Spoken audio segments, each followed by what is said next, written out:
ఈ ప్రయోగ శక్తులు ఎక్కువగా చాలా మంది అమావాస్య అమావాస్య అని చెప్పేసేసి ఆలోచిస్తూ ఉంటారు, చేస్తూ ఉంటారు. ఇవన్నిటికంటే మహా క్రూరత్వమైంది ఎర్రచంద్రుడు. నిండు పౌర్ణమిలో ఉండేటువంటి ఎర్రచంద్రుడు. మీరు ఎప్పుడైనా చూసారా ఎర్రచంద్రుడిని?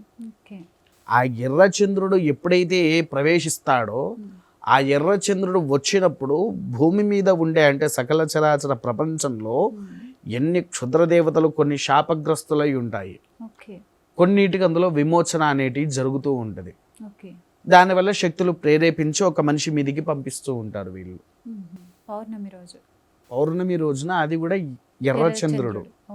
దాన్ని రెడ్ మూన్ అని చెప్పవచ్చు. అంటే ఎరుపు అంటే రెడ్డే కదా, మూన్ అంటే చంద్రుడు. రెడ్ మూన్ గా భావించి ఆ రోజు కూడా ప్రయోగాలు చేస్తూ ఉంటారు. దీనివల్ల ఏంటి అని అంటే మనిషికి చేతబడి అనేటువంటిది వచ్చే లక్షణాల్లో మొదలు వాళ్ళ కొన్ని సముద్రాలని లేకపోతే ఇళ్ళంతా కంపు. అంటే ఏ మనిషికైతే ప్రయోగం జరిగిందో ఆ మనిషికి మురికి కాలువ కంపు లేకపోతే ఇంట్లో ఏదో మరణించిన కంపు వస్తూ ఉంటది.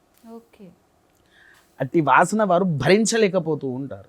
ఎవరిపైన చేతబడి చేస్తే వాళ్ళ దగ్గర లేదా ఇంకొంతమందికి కళ్ళలోనే మరణము అనేటువంటి వాక్యాలు వినిపిస్తూ ఉంటాయి. అంటే అతిగా చేసేవారికి శ్మశానకాళి కావచ్చు, ఇంకే కాళి అయినా కావచ్చు, అఘోరకాళి, రుద్రకాళి, యోగకాళి, తత్కాళి, ఇలా కొన్ని కాళీ దేవత రూపాలు ఉన్నాయి. శ్మశానకాళి ఇవన్నీ కూడా ఏంటి అని అంటే ఒక మనిషి మీద ప్రయోగం చేస్తే ఆ మనిషికి కళలోనే మరణం నీకు వస్తుంది, నేనే ఇస్తున్నాను అన్నట్టుగా కాళీదేవత చెప్తూ ఉంటుంది వాళ్ళకు.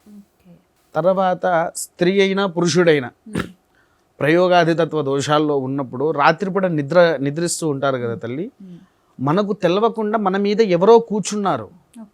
ఆ మూమెంట్లో ఒక్కొక్కసారి మనకు శ్వాస ఆడదు, కాళ్ళు చేతులు మొత్తం పట్టేసినట్టుగా అయిపోతూ ఉంటాయి, లేవలేని స్థితిగతుల్లో మారిపోతూ ఉంటారు, కదలలేకుండా ఉంటారు. అప్పుడు బ్రీతింగ్ ప్రాబ్లం కూడా అవుతూ ఉంటుంది మనకు తెలవకుండా. విన్నారా?